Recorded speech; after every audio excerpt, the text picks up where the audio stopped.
ನಮಸ್ತೆ ಎಜಿ ನ್ಯೂಸ್ಗೆ ಸ್ವಾಗತ.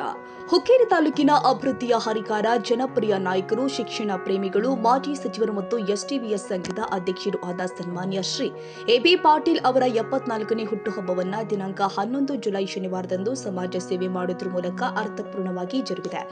ಬೆಳಗ್ಗೆ 11 ಗಂಟೆಗೆ ಎಸ್ಟಿಬಿಎಸ್ ಸಂಸ್ಥೆಯ ಆವರಣದಲ್ಲಿ ಸಂಸ್ಥೆಯ ಆಡಳಿತ ಮಂಡಳಿಯ ಸದಸ್ಯರಿಂದ, ಶಿಕ್ಷಕ ವೃಂದದಿಂದ ಮತ್ತು ವಿದ್ಯಾರ್ಥಿಗಳಿಂದ ಸಸಿ ನೆಡುವುದರ ಮೂಲಕ ಚಾಲನೆ ಕೊಡಲಾಗಿದೆ.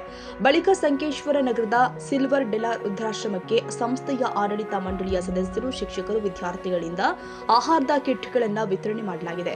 ಇದೇ ಸಂದರ್ಭದಲ್ಲಿ ಎಬಿ ಪಾಟೀಲ್ ಅಭಿಮಾನಿ ಬಳಗದ ವತಿಯಿಂದ ಮತ್ತು ಸಂಸ್ಥೆಯ ಕಡೆಯಿಂದ ವೃದ್ಧಾಶ್ರಮಕ್ಕೆ ಒಳ್ಳೆಯ ಸಮಾಜ ಸೇವೆ ಕೊಟ್ಟಿದ್ದಕ್ಕೆ ವೃದ್ಧಾಶ್ರಮದ ವತಿಯಿಂದ ಎಬಿ ಪಾಟೀಲ್ ಅವರ ಒಳ್ಳೆಯ ಆರೋಗ್ಯ, ಆಯುಷ್ಯ ಮತ್ತು ಸಮಾಜ ಸೇವೆಗಾಗಿ ಪ್ರಾರ್ಥನೆ ಮಾಡಲಾಗಿದೆ. ಬಳಿಕ ಶ್ರೀ ದುರದುಂಡೇಶ್ವರ ವಿದ್ಯಾವರ್ಧಕ ಸಂಘದ ಶ್ರೀ ಎಲ್ಕೆ ಕೋತಾ ವಾಣಿಜ್ಯ ಮಹಾವಿದ್ಯಾಲಯ, ಕಲಾ ವಿಜ್ಞಾನ ಮತ್ತು ವಾಣಿಜ್ಯ ಪದವಿ ಪೂರ್ವ ಮಹಾವಿದ್ಯಾಲಯ, BCA college, doctor Prabhakar Kore, KLE hospital ಮತ್ತು research centre, Indian red cross society ಇವರ ಸಂಯುಕ್ತ ಆಶ್ರಯದಲ್ಲಿ ರಕ್ತದಾನ ಶಿಬಿರ ಪಿಯುಸಿ ಕಾಲೇಜಿನ ಸಭಾಂಗಣದಲ್ಲಿ ಆಯೋಜನೆ ಮಾಡಲಾಗಿತ್ತು. ಈ ವೇಳೆ ಸಂಘದ ನಿರ್ದೇಶಕ ಆರ್ಬಿ ಪಾಟೀಲ್, ಕಾಶಿನಾಥ ಶಿರಕೋಳಿ, ಸುಭಾಷ್ ಅಣ್ಣ ಕಾಸರಕರ್, ಆಡಳಿತ ಅಧಿಕಾರಿ ಬಿಎ ಪೂಜಾರಿ, ಕಾರ್ಯದರ್ಶಿ ಜಿಸಿ ಕೋಟಗಿ, ಪ್ರಾಚಾರ್ಯರು ಆದ ಸರ್ವಮಂಗಲ ಯರಗಟ್ಟಿ, ಮಡಿವಾಳಪ್ಪ ಮೇಡಂ, ಅಮರ ಕರೋಶಿ, ಎನ್ಸಿಸಿ ಮತ್ತು ಎನ್ಎಸ್ಎಸ್ ವಿದ್ಯಾರ್ಥಿಗಳು ಸೇರಿ ಎಬಿ ಪಾಟೀಲ್ ಅಭಿಮಾನಿಗಳು ಉಪಸ್ಥಿತರಿದ್ದರು. ಇನ್ನು ಈ ಕಾರ್ಯಕ್ರಮ ಕುರಿತು ಪ್ರಾಚಾರ್ಯ ಸರ್ವಮಂಗಳ ಯರಗಟ್ಟಿ, ಮಡಿವಾಳಪ್ಪ ಮೇಡಂ ಮತ್ತು ಆಡಳಿತ ಅಧಿಕಾರಿ ಬಿಎ ಪೂಜಾರಿ ಏನೆಲ್ಲ ಮಾತನಾಡಿದ್ದಾರೆ ತೋರಿಸ್ತೀವಿ ನೋಡಿ. ಇವತ್ತು ನಮ್ಮೆಲ್ಲರಿಗೂ ಒಂದು ಬಹಳ ವಿಶೇಷವಾದಂಥ ದಿನ. ಯಾಕೆಂದರೆ ನಮ್ಮ ಎಸ್ಡಿಬಿಎಸ್ ಸಂಘದ ಗಾಡ್ ಫಾದರ್ ಆದ ಶ್ರೀ ಎಬಿ ಪಾಟೀಲ್ ಸರ್ ಅವರ ಜನ್ಮದಿನ. ಸೊ ಅವ್ರಿಗೆ ಒಂದು ವಿಷಯ ಏನು ಹೇಳಬೇಕಂದ್ರೆ, ನಾವೆಲ್ಲರೂ ಅವ್ರು ಹೇಳಿದಂಗೆ ನಾವೆಲ್ಲರೂ ಒಂದು ಫ್ಯಾಮಿಲಿ ಇದೀವಿ. ಇವತ್ತಿನ ದಿನ ನಾವೆಲ್ಲರೂ ಒಂದು ಫ್ಯಾಮಿಲಿಯಾಗಿ ನಮ್ಮ ಗಾಡ್ ಫಾದರ್ ಬರ್ತ್ಡೇ ಸೆಲೆಬ್ರೇಷನ್ ಮಾಡತ್ತೀವಿ. ಆಮೇಲೆ ಇನ್ನು ಮುಂದೆನೂ ನಾವು ನಮ್ಮ ಸಂಘನ ಹಿಂಗೆ ಒಂದು ಫ್ಯಾಮಿಲಿ ಅಂತೇಳಿ ಬೆಳೆಸ್ಕೊಂಡು ಹೋಗ್ತೀವಿ ಅಂತೇಳಿ ಅವರಿಗೆ 74ನೇ ವರ್ಷದ ಹುಟ್ಟುಹಬ್ಬದ ಎಲ್ಲರ ವತಿಯಿಂದ ಶುಭಾಶಯನ ಹೇಳ್ತೀನಿ. ಕೂಡ್ಕೊಂಡು ಇವತ್ತು ನಾವು ಸಸಿ ನೆಡುವ ಕಾರ್ಯಕ್ರಮವನ್ನು ಹಮ್ಮಿಕೊಂಡಿದ್ದೇವೆ. ಈ ಸಸಿ ನೆಡುವ ಕಾರ್ಯಕ್ರಮದಲ್ಲಿ ನಮ್ಮ NCC NSSದ ಸುಮಾರು 100 ವಿದ್ಯಾರ್ಥಿಗಳು ಭಾಗವಹಿಸಿದ್ದಾರೆ. ಈ ಎಲ್ಲರ ಪರವಾಗಿ ನಾನು ಈ ಶುಭ ಸಂದರ್ಭದಲ್ಲಿ ನಮ್ಮ ಅಧ್ಯಕ್ಷರಾದ ಶ್ರೀಮಾನ್ ಎಬಿ ಪಾಟೀಲ್ ಸರ್ ಅವರಿಗೆ ಈ ಶುಭ ಸಂದರ್ಭದಲ್ಲಿ ದೇವರು ಆರೋಗ್ಯ ಭಾಗ್ಯ ಕೊಟ್ಟು 100 ವರ್ಷ ಖುಷಿಯಾಗಿ ಇರಲಿ ಅಂತ ತಮ್ಮೆಲ್ಲರ ಪರವಾಗಿ ನಾನು ದೇವರಲ್ಲಿ ಪ್ರಾರ್ಥಿಸ್ತೇನೆ. Commendable services she is rendered here. I think so. From long time, the old age concept was not there.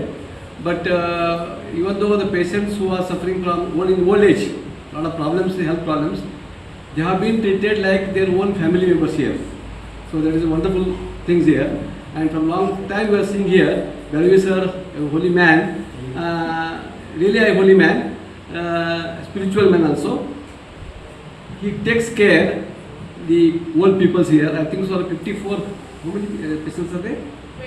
24, sorry, 24. Last time 24 patients were there. They are really old, about 75, 80 years. They can't be able to walk properly. Ma'am and Belvi sir, really their services and nurturing this one as a home, because their sons live away. And some are orphans also here.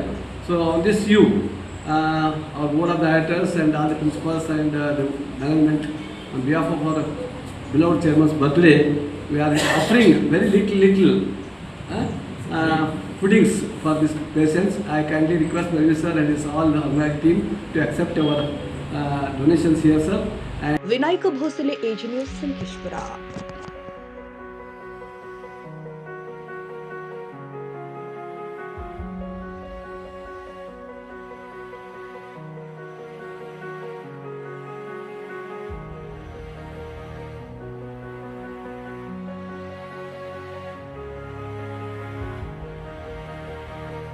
ಕನ್ನಡಿಗರ ಮೆಚ್ಚಿನ ನಿಮ್ಮ AJ 24/7 news Kannada ವಾಹಿನಿ ಇದೀಗ ಟಿವಿಯಲ್ಲಿ ಲಭ್ಯ. ಒಂದು ವೇಳೆ notice ಕೊಟ್ಟಿದ್ರೆ ವಾಪಸ್ ತಗೋತೀವಿ.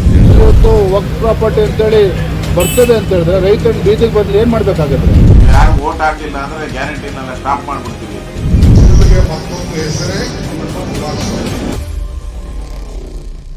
ಕರ್ನಾಟಕ ಮತ್ತು ದೇಶ ವಿದೇಶ 360 ಡಿಗ್ರಿ ಸುದ್ದಿ ಹಾಗೂ ಉತ್ತರ ಕರ್ನಾಟಕ, ಬೆಳಗಾವಿ, ಬಾಗಲಕೋಟೆ, ಧಾರವಾಡ, ಹಾವೇರಿ, ಗದಗ, ಬಿಜಾಪುರ ಜಿಲ್ಲೆಯ ಕ್ಷಣ ಕ್ಷಣದ ವಿವರವನ್ನ ಪಡೆಯುವುದಕ್ಕೆ AJ24/7 ನ್ಯೂಸ್ ಕನ್ನಡ ವಾಹಿನಿಯನ್ನ ಲೈಕ್ ಮಾಡಿ, ವಿಡಿಯೋಗಳನ್ನು ಶೇರ್ ಮಾಡಿ, ಕಮೆಂಟ್ ಮಾಡುವ ಮೂಲಕ ನಮ್ಮ ವಾಹಿನಿಗೆ ಸಹಕಾರ ನೀಡಿ ಮತ್ತು ಚಾನೆಲ್ ಅನ್ನು ಸಬ್ಸ್ಕ್ರೈಬ್ ಮಾಡಿ.